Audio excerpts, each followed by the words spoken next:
Abụ m onye Odoje village n'Ọnịsha. Esi m n'Odoje Ubene clan wee bịa. Abụ m onye nkụzi. Ana m ekwukwazi okwu.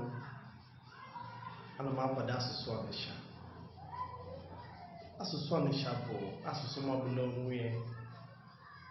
Ọ bụ asụsụ eji mmanụ ndị Ọnịsha. Ọ bụ asụsụ pụrụ iche. Onye ọbụla bụ ezigbo onye Ọnịsha na-aṅụrịla Ọnịsha na-aṅụrịla ife nne-eso Ọnịsha. Abụ m ofu onye n'ime ndị a bụ ndị Ọnịsha na-aṅụrịla asụsụ Ọnịsha. Ma na-asị unu daalụ n'okwu unu si esonyelụ m n'ife banyelụ ịmụta asụsụ Ọnịsha. Ọ kwesịrị na onye Ọnịsha ga-ama asụsụ die na-asụ ya dịka ezigbo onye Ọnịsha. Ọgụ nọkọrọ m n'ọnụ. Daalụ unu si esonyelụ m. Lotenụ, afa m ka bụ Ejiambike Obiọzọ. Ekene m unu. Ka ngosi unu ya bụ ife eji mara Ọnịsha.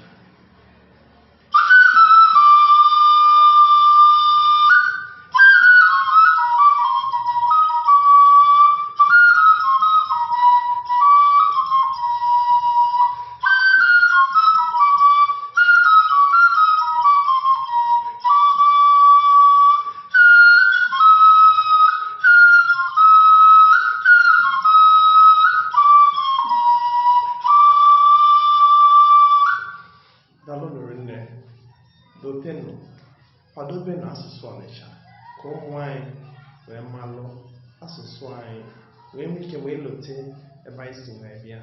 Anyị bụ Ọnịsha dọ n'edo. Anyị enwerọla. Ekene m unu. Daalụ.